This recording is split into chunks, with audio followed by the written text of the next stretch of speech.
dhiirran kaleessaa yorraa dubbatan iimaana dabalatan islaamummaan maal keessa akka tarte hubatan warra gadaa sayyida khalqii jiraate keessaa Tufayl bin Camri Dawsii sahabticha jedhamurraa wal yaadachiisna. Tufayl bin Camri Dawsiin eenyu? Sahabtichi kun gosatti warra Dawsiiti. Abbaa gadaa ture Dawsiin keessatti. Nama namni dubbii isaarraa dhagahu, nama kabajaa qabu ture. Akka warri seenaa jedhutti okkoteen isaa ibiddarraan buutu jedhan. Yuxcimul jaaci beelawaa nyaachisa jedhan.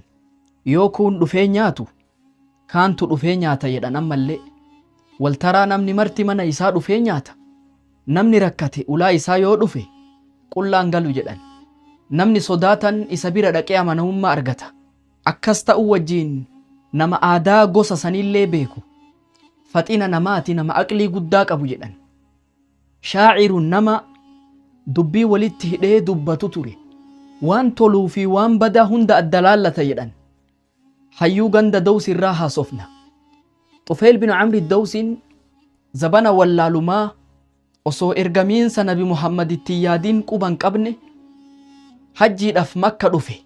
Gaafa inni Makka dhufu wal'aansoo jidduu Qureeshaatii fi Nabi Muhammaditu ture.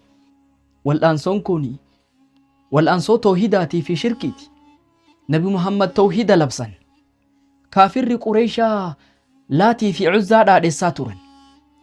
Tufayl bin Camri Dawsiin osoo niyyaa takka hin qabne, karooraa fi qophii takka hin qabne, dhufee ummata wal'aansoo shirkii fi tawhidaa jidduu seene Tufayl. Gaafa Tufayl Makka dhufu, kaafirran gurguddaan Qureeshii hin beeyti namni kun akka nama kabajaa ta'e, nama dubbiin isaa fudhatama qabdu, nama ganda keessatti fudhatama qabdu, akka inni ta'e ni beekan. Itti yaa'anii affeeranii nyaachisanii obaasanii manatti hin galanii itti haasayaa turan. Maal jedhaniin? Yaa Tufayl, innaka qad qadimta bilaadana. Kun horee biyya teenna dhufte. Namichi nabiyyiidha ufiin jedhu kun jiruu nu harkaa balleesse, maatii hadda facaase, tokkummaa teenna diige. Nama kanatti hin dhiyaatin jedhaniin. Falaa tukallim irrajul walaa tasmacanna minhu shay'a. Isaas hin dubbisin, waa takka irraan dhageeffatin jedhanii itti qara'aa bulan halkan guutuu Tufayliin. Dubbiin isaa akka sihriiti. Nama ufitti buta, nama ufitti harkisa. Ittin dhiyaatin jedhanii itti himan Tufayl bin Camri Dawsii kan. Namni kun yufarriqu bayna alwaladi wa abii wa bayna alakhi wa akhii. Abbaa fi ilma adda baasa. Obboleeyyan adda baasa. Haadha manaatii fi abbaa manaa adda baasa. Ittin dhiyaatin, hin dubbisin, dubbii isaarraan dhageeffatin jedhanii Tufaylitti qara'aa turan. Akaabirri Qureeshaa kana Tufayli dhaaman gaafa inni Makka dhufe. فوالله ما زالوا بي يقصون علي من غرائب أخباره.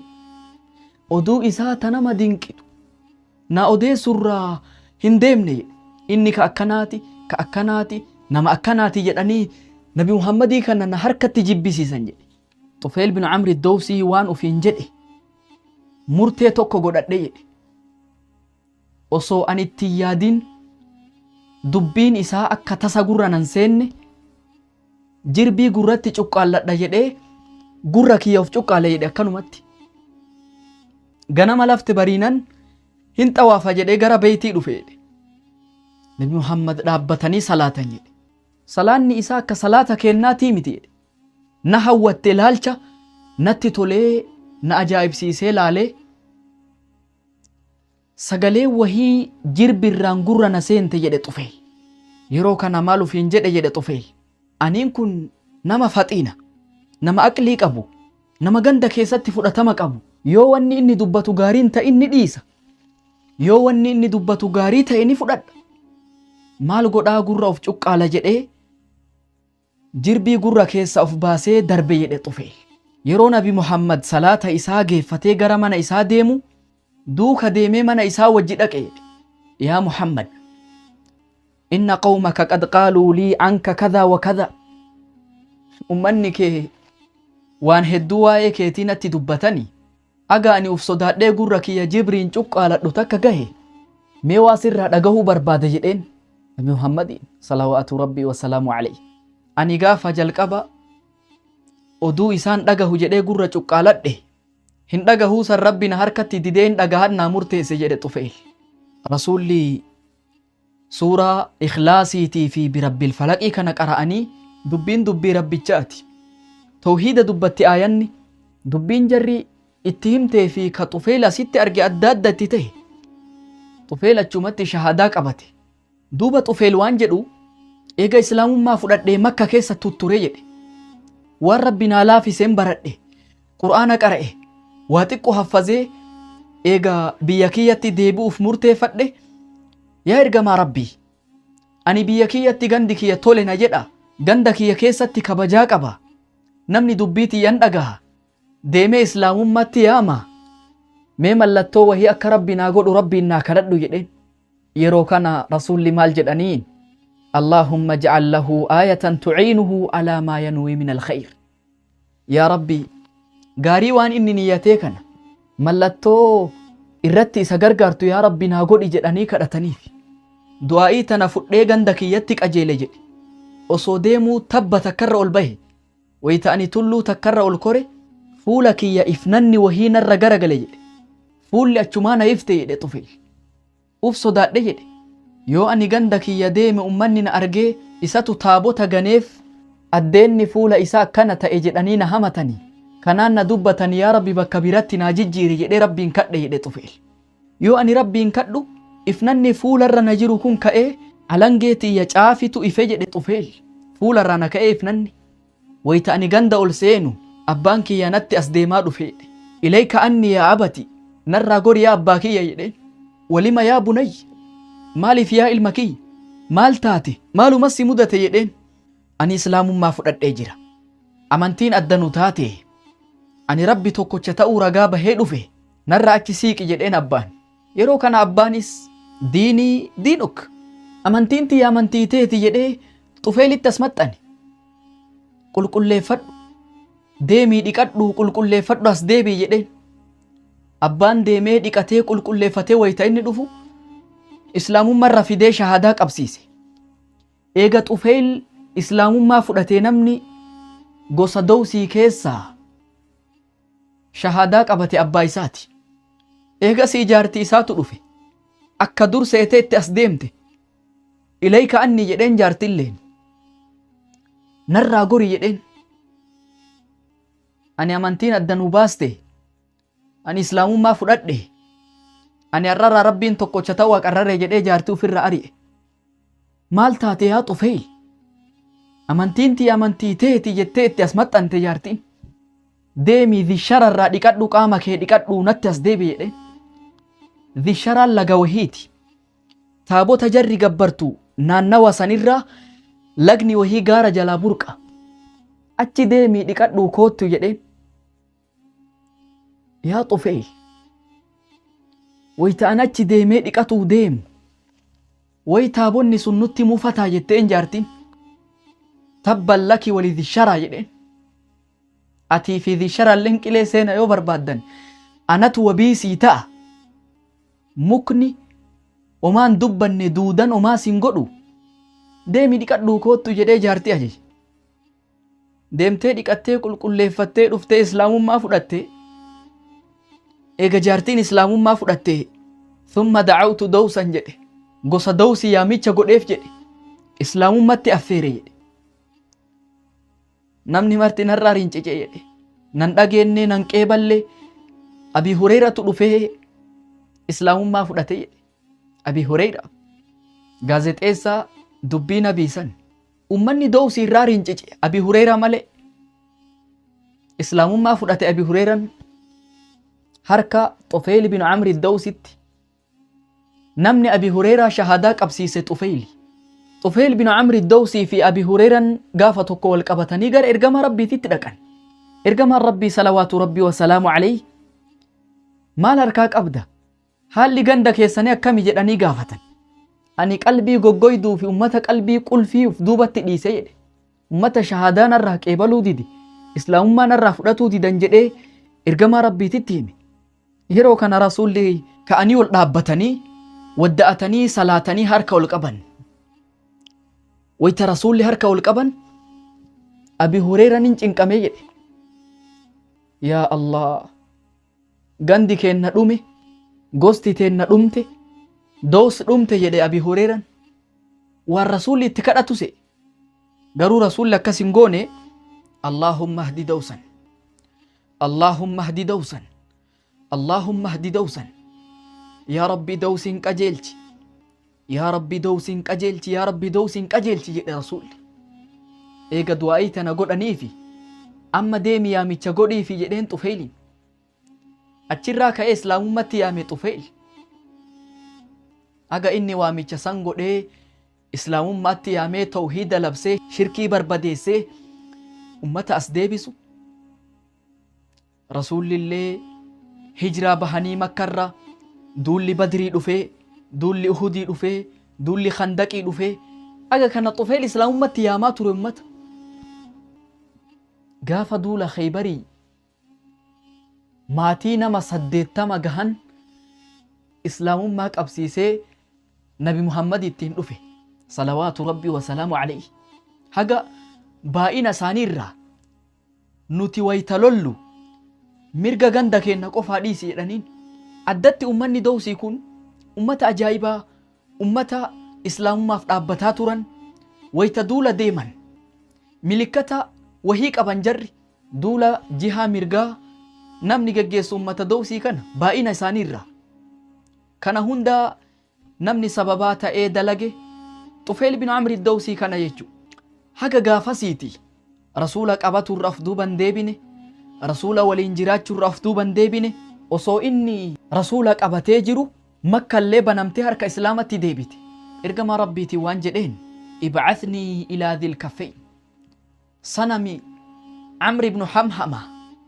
Yaa ergamaa rabbii, taabota dhil kaffeyni anatu caccabsee bakka isaa akka rabbi gabbaramu godha. Taabota san caccabsaa naa heeyyami jedhee rasuulan. Taabota kana namni amiiratti ta'ee ganda san keessatti nama gabbarsiisaa ture Amri ibnu Hamhama nama jedhamu, abbaa gadaa Dawsiiti, nama shirkitti nama affeeraa ture. Amri ibnu Hamhamaan taabota dhil kaffeyni kana dhaadheessa. Taabota san gudii godhaa naa eeyyame jedhee rasuulan. Eeyyama sii godhee deemi jedhaniin. Taabota san cabsuudhaaf wayita inni qajeelu dhiiraa dubartiin xiqqaa guddaan taabota san marsaniin tuyxuu irratti walii galan. Garuu Xufeel waan jedhe, yaa dhal kaffeyni lastu min cubbaadik. Yaa taabota kana yaa dhal kaffeyn, ani sin gabbaru jedheen. Miilaadunaa aqdamu min miilaadik. Dhaloota keennatu dhaloota kee dursa. Nutu sirra jira jedheen taabotaan. Inni hashawtu naara fi fu'aadik. Ibidda qoma keetitti si dira jedhee fuudhee ibiddatti shidee Xufeel. Osoo ummanni dhaabbatee ilaalu. Gaafa taabonni kun gubatee lafarraa dhume gosa Dawsii keessa achiin shirkiin dhumte jedhe Xufeel. Allah. Xufeel bin Amri Dawsiin ergamaa rabbii qabaturraa of duuban deebine. Ergamaa rabbii qabatee sunnaa isaanii hordofee isaan wajji jiraachuurraa of duuban deebine. Aga ergamaa rabbii duutitti dhuftee duniyaa tanarraa deemutti Nabi Muhammadii wajji jiraataa ture salawaatu rabbii wasalaamu alayhi. Seenaa isaarraa dubbataa turre Xufeel bin Amri Dawsiidha. Eega islaamummaa fudhatee hojii gurguddaa raawwataa ture. Islaamummatti nama yaamee Nabi Muhammadii wajji jiraataa ture. Osoo akkanatti jiran rasuula rabbii duutitti dhuftee duniyaa tanarraa deeme. Eega nabiin duniyaa tanarraa deeme namni bakka bu'ummaadhaan khaliifaa islaamaa ta'e Abi Bakri. Xufeel bin Amri Dawsiin gaafa zabana Abi Bakri lubbuu isaa, qabeenya isaa, ilma isaatillee Abi Bakriin cinaa dhaabbataa ture. Zabana Abi Bakri san qaanqeen fitnaa qabataa turte. Gammoojjiin Arabaa murnyaan islaamummaa gadi dhiiste. Gariin zakaa dhoorgate. Gariin nabiyyummaa himate. Gaafa san duula riddaadhaa nama hedduutu achi keessatti miidhame. Duula santu geggeeffamaa ture. Musaylimaan gara nama 40,000 of jalatti hiriirsee warri Banii Haniif Yamaamarraa ka'anii Madiinaa cabsuu barbaadan. Abi Bakr Siddiiq waraana gara bakka 11tti hire. Hunda alaabaa adda addatti itti kennee yoo isin loluu baattan anu fi kiyyaa lola jedha Abi Bakr. Gaafa san keessatti Xufayl bin Amr ad-Dawsiin gahee guddaa taphataa ture. Duulli sun duula seenaa guddaa of keessaa qabu. Duulli Yamaamaa. Xufayl bin Amr ad-Dawsiin halkan lola sanii bulanii manaama arge jedhe sahaaban. Maal argite jedhanii gaafatan. Ra'aytu anna raasii qad huliqa. Akka waan mataan kiyya rifeensi irraa aadamuuf arge jedhe. Allaattitu afaan kiyyarraa barare jedhe. Intala takka tagaraa keessa na kaayyattu uf arge jedhe. Ilma kiyya kana barbaadu kanan argine jidduu kiyyaa fi jidduu isaa girdootu jira jedhee dubbate ummatan. Faqaaluu khayra. Khayri ma argite keyrima jette sahaban. Isin keyrii jettani ani immoo manaama kiyya hiikadhee jira jedhe Xufayl.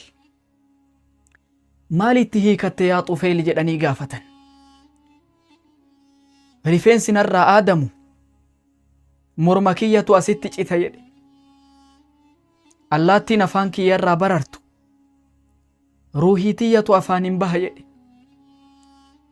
Intalti garaa keessa na kaayyattu anaddachii tanatti awwaalama jedhe. Ilmi kiyya kana barbaadu inni illee shahiidummaa barbaada inni immoo hardhan argatu jedhee dubbate. Duula san keessatti Xufayl bin Amr ad-Dawsiin qabsoo guddaa godhee hattaa kharra sariican shahiidan calaa cardi ilma'araka. Dachii san keessatti wareegamee duniyaa tanarraa deeme.